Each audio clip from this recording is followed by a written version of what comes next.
ಜೀವನದಲ್ಲಿ ಶರೀರದಾಗ ನೆಗಡಿ ಇರುತ್ತೆ, ಕೆಮ್ಮಿರುತ್ತೆ, ಸಿಟ್ಟಿರುತ್ತೆ, ಕೋಪ ಇರುತ್ತೆ, ಸಂತೋಷ ಇರುತ್ತೆ. ಈ ಭವಿಷ್ಯದಲ್ಲಿ ಏನು ಅಂದರೆ ಸಂಕ್ರಾಂತಿ ಮೇಲೆ ಒಂದು ಭವಿಷ್ಯ, ಯುಗಾದಿಯ ಮೇಲೆ ಒಂದು ಭವಿಷ್ಯ. ಯುಗಾದಿಯಲ್ಲಿ ಬರುವಂಥ ಭವಿಷ್ಯ ಮಳೆ, ಬೆಳೆ, ಬಿತ್ತನೆ, ಸಂಕ್ರಾಂತಿಯಲ್ಲಿ ರಾಜರಿಗೆ ಮತ್ತು ದೊಡ್ಡ ದೊಡ್ಡ ವ್ಯಾಪಾರಸ್ಥರಿಗೆ, ಅಂಗಡಿ ವ್ಯಾಪಾರಸ್ಥರಿಗೆ ಇಂಥ ವ್ಯವಹಾರಕ್ಕೆ ಬರುವಂಥದ್ದು ಸಂಕ್ರಾಂತಿ. ಅದಕ್ಕೆ ನಾವು ಹೇಳ್ಬೇಕಾಗಿಲ್ಲ, ಸಂಕ್ರಾಂತಿವರೆಗೆ ಏನು ತೊಂದರೆ ಇಲ್ಲ, ಸಂಕ್ರಾಂತಿ ಫಲವನ್ನು ನೋಡಿ ಅದು ನುಡಿಯಬೇಕು. ಅದರಿಂದ ಅಧಿಕಾರ ಮುಂದೆ ಕೊಡುವಂಥ ಅರಸನ ಅರಮನೆಗೆ ಕಾರ್ಮೋಡ ಕವಿದೀತ.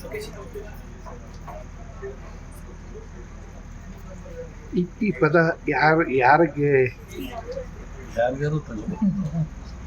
ಅರಸನ ಅಲ್ಲ, ಕಾಯ್ತಾ ಇರೋರ್ಗ ಇಲ್ಲ ಅಧಿಕಾರದಲ್ಲಿ ಇರೋರ್ಗ. ಸೆಂಟ್ರಲ್ ಸ್ಟೇಟ್ ಎರಡಕ್ಕೂ ಬರ್ತಿದ್ರು. ಅರಸನ ಅರಮನೆಗೆ ಕಾರ್ಮೋಡ ಕವಿದೀತ, ಅದು ಪರಿಹಾರ ಮಾಡ್ಕೊಂಡು ಸರಿಯಾಗಿ. ಈ ಪ್ರಪಂಚದಲ್ಲಿ ಯುದ್ಧಗಳು ನಡೀತಾ ಇದೆ ಅಲ್ಲ, ಈಗ ಅದ್ರ ಬಗ್ಗೆ ಏನು ಹೇಳ್ತೀರಾ ಸ್ವಾಮೀಜಿ? ಇನ್ನೂ ಮುಂದುವರಿತದೆ. ಸೀಸ್ ಫೈರ್ ಆಗೈತೆ ಅಂತ ಹೇಳ್ತಾರೆ. ಸೀಸ್ ಫೈರ್ ಮಾಡಿದೆ, ನಿಲ್ಲಿಸಿದ್ದಾರೆ ಯುದ್ಧ ಅಂತ ಹೇಳ್ತಾರಲ್ಲ.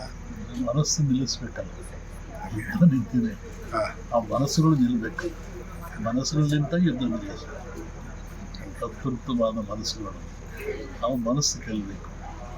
ಪೆಂಟಗಾನ್ ನಗರವನ್ನು ಕಟ್ಟಿದ್ರು ಅಮೇರಿಕಾದವರು. ಗಾಳಿಯಿಂದ ಏನಾಗಬಾರ್ದು, ನೀರಿನಿಂದ ಏನಾಗಬಾರ್ದು, ವಿಜ್ಞಾನದಿಂದ ಏನಾಗಬಾರ್ದು, ಆ ಮಟ್ಟಕ್ಕೆ ಕಟ್ಟಿದ್ರು. ನಮ್ಮ ನಾಡನ್ನು ಮನಸ್ಸು ಕಟ್ಟಲಿಲ್ಲ, ಪಡಿಸ್ತೆ ಅವರು ಹತ್ರ ಹೋಗಿ ನೋಡಿದ್ದಾರೆ. ಪೆಂಟಗಾನ್ ನಗರ ಏನಾದ್ರು ಎಲ್ಲ ಕಟ್ಟಿದ್ರು, ಉಳಿತು. ಆದ್ರೆ ಮನಸ್ಸು ಕಟ್ಟಲಿಲ್ಲ. ಮನಸ್ಸು ಕಟ್ಟವನ್ನು ಕೆಲಸ ಮಾಡೋದು ಇದು. ಇದರಲ್ಲಿ ಭಾರತದ ಏನಾದ್ರು ಪಾತ್ರ ಇರ್ತದ ಈ ವಿಶ್ವದಲ್ಲಿ?